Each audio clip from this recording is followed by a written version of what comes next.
ऐसे ही और भी वीडियोस को देखने के लिए देसी फाइट के YouTube चैनल को सब्सक्राइब करें और बेल आइकन दबाना ना भूलें।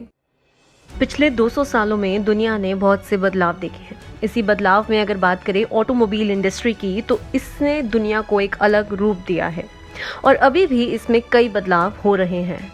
आपने बढ़ते प्रदूषण और पेट्रोल प्राइस के चलते ये ज़रूर सोचा होगा कि काश ऐसी गाड़ी हो जो दोनों से बचा ले। तो आज आपके इस ख्वाब को सच करने वाली इंडस्ट्री के बारे में हम सारी जानकारी लेकर आए हैं। सही समझ रहे हैं आप, हम बात कर रहे हैं ईवी यानी इलेक्ट्रिक व्हीकल्स की।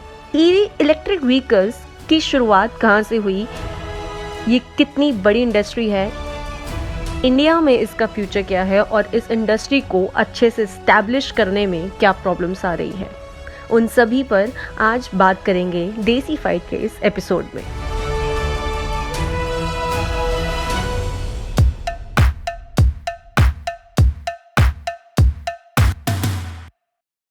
अठारह में एऑन स्टीवन जेडलिक ने पहली इलेक्ट्रिक कार सिर्फ एक मॉडल के तौर पर बनाई गई थी, इसलिए बहुत से हिस्टोरियन इसे इलेक्ट्रिक व्हीकल की हिस्ट्री में नहीं जोड़ते। उनके लिए 1834-1835 में इलेक्ट्रिक कार का जन्म हुआ। वो इलेक्ट्रिक कार बनाने का क्रेडिट देते हैं अमेरिकन थॉमस डेवेनपोर्ट को। हिस्ट्री में इलेक्ट्रिक कार का पीक 1900 के आसपास के वक्त में वो बताया जाता है। उसके बाद 1920 में आते आते इलेक्ट्रिक कार कमर्शियली कम बिकने लगी, क्योंकि लोगों को ऐसी कार चाहिए थी जो ज्यादा से ज्यादा दूर तक जा पाए और जिसकी पावर भी ज्यादा हो। इसके कारण लोगों को गैस से चलने वाली गाड़ियां ज्यादा पसंद करने लगे। अगर मॉडर्न कार इंडस्ट्री की बात करें तो उसमें सबसे पहले जनरल मोटर्स ने 1996 में EV1 का प्रोडक्शन शुरू किया था। बहुत से कारणों की वजह से 19वीं सदी में इलेक्ट्रिक कार्स मेन स्ट्रीम में नहीं आ पाई थी। फिर 2008 में टेस्ला मोटर्स ने अपनी पहली इलेक्ट्रिक कार रोडस्टर लॉन्च की, जिसमें लगभग फ्यूल से चलने वाली कार जैसा ही एक्सपीरियंस दिया था। ईवी की अभी शुरुआत ही हुई है, जो तेजी से बढ़ती जा रही है। अगर ग्लोबल ईवी मार्केट को देखें तो 2020 तक 3.1 मिलियन ईवीज यूनिट बिक चुकी हैं। इसमें सबसे आगे है चीन। व्हीकल मार्केट में 5% इलेक्ट्रिक व्हीकल्स हैं। ऐसे में यूरोप में 3% और अमेरिका में 2% ईवी मार्केट है। लोगों का मानना है कि अगले 10 साल में ईवी मार्केट में बड़ा बदलाव आएगा और ईवी अभी के फ्यूल व्हीकल्स को पीछे छोड़ देंगे।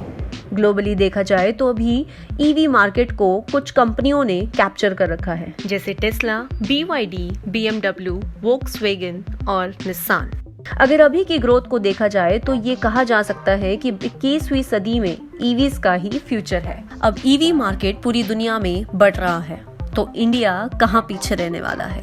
इंडिया भी इलेक्ट्रिक व्हीकल्स के लिए बहुत से कदम उठा रहा है और ईवी को एस्टैब्लिश करने में कोशिशें कर रहा है। तो आइए दुनिया के बाद अब बात कर लेते हैं इंडिया में ईवी के फ्यूचर की और ईवी के लिए आने वाली समस्याओं की।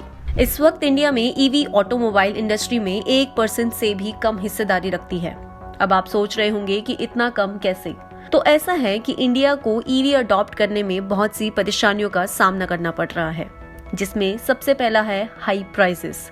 जैसे कि हमने देखा ही है, इलेक्ट्रिक व्हीकल्स बाहर की हर कंपनियां बना रही हैं। अब वो इलेक्ट्रिक व्हीकल बाहर तो सामान्य दाम पर ही मिलती है, मगर जब उनका यहाँ इंपोर्ट किया जाता है तो उनकी कीमत यहाँ एक लग्जरी कार जितनी हो जाती है, जो आम जनता के लिए खरीद पाना मुश्किल है। उदाहरण के लिए टेस्ला 3 जो कार है वो बाहर तो एक मिडिल क्लास कार है, मगर इंडिया में उसकी कीमत लगभग 63 लाख हो जाती है, जो कि एक आम आदमी के लिए बिल्कुल भी अफोर्डेबल नहीं है। इस समस्या से निपटने के लिए सरकार कोशिश कर रही है कि देश में ही ईवी मैन्युफैक्चर की जा सके। इसके साथ ही ईवी बनाने वाली मेजर कंपनी टेस्ला ने भी अनाउंस किया है कि वो जल्द ही इंडिया में अपने ऑपरेशंस शुरू करने वाली है। इंडिया में कई कंपनियां इलेक्ट्रिक स्कूटर बनाने लगी हैं और लिथियम बैटरीज की ऑल्टरनेटिव ढूंढने पर भी रिसर्च कर रही है। इसी के साथ सरकार भी faster adoption and manufacturing of hybrid and EV, जो कि FAMEII पॉलिसी में ईवी पर इंसेंटिव भी दे रही है, जिससे कि व्हीकल की कॉस्ट कम हो और आम जनता भी इलेक्ट्रिक व्हीकल्स लेने के बारे में सोच पाए। दूसरी समस्या है चार्जिंग इंफ्रास्ट्रक्चर। ईवी को लेने में एक सबसे बड़ी समस्या है कि उनके लिए चार्जिंग स्टेशंस नहीं हैं। अब चार्जिंग स्टेशन कोई इसलिए नहीं बनाना चाहता क्योंकि इलेक्ट्रिक व्हीकल्स इतने नहीं हैं, और इलेक्ट्रिक व्हीकल लोग इसलिए नहीं खरीदना चाहते क्योंकि ज्यादा चार्जिंग स्टेशंस नहीं हैं। यानी एक चिकन प्रॉब्लम बन गई है कि पहले अंडा आया या मुर्गी। आपको बता दें कि अभी इंडिया में सिर्फ 300 चार्जिंग स्टेशंस हैं, जो कि बहुत ज़्यादा कम है। अगर हम अपने व्हीकल को एक बार फुल चार्ज करके भी निकलते हैं तो बहुत कम चांसेस है कि हम उसकी बैटरी खत्म होने पर चार्जिंग स्टेशन मिल जाएगा। गवर्नमेंट इसके ऊपर भी काम कर रही है और चार्जिंग स्टेशंस बढ़ाने की कोशिश कर रही है।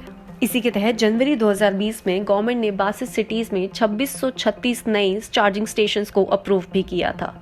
ईवी को लोगों की रेंज में लाने के लिए और बढ़ाने के लिए इंडियन गवर्नमेंट बहुत काम कर रही है। सरकार ने 2013 में ही नेशनल इलेक्ट्रिक मोबिलिटी मिशन बनाया था, जिसमें वो ईवी को इंसेंटिवाइज कर रहे हैं। 2019 में भी national mission on transformative mobility and battery storage plan के अंदर बैटरी मैन्युफैक्चरिंग और फ्यूल व्हीकल्स को इलेक्ट्रिक व्हीकल्स की तरफ शिफ्ट करने की कोशिश की जा रही है। इंडिया में ईवी का फ्यूचर बहुत स्ट्रॉन्ग है अगर वो कुछ ज़रूरी एरियाज पर ज़्यादा फोकस करे, जैसे चार्जिंग इंफ्रास्ट्रक्चर, इंसेंटिवाइज्ड और ईवी एजुकेशन।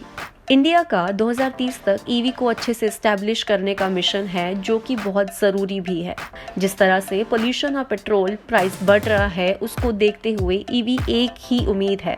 देखते हैं ये उम्मीद कब तक सच होती है और सड़कों पर इलेक्ट्रिक व्हीकल्स दौड़ते नजर आते हैं। ईवी के फ्यूचर को लेके आप अपनी राय कमेंट सेक्शन में बता सकते हैं, और ऐसे ही फ्यूचरिस्टिक वीडियोस के लिए देसी फाइट चैनल को सब्सक्राइब कीजिए।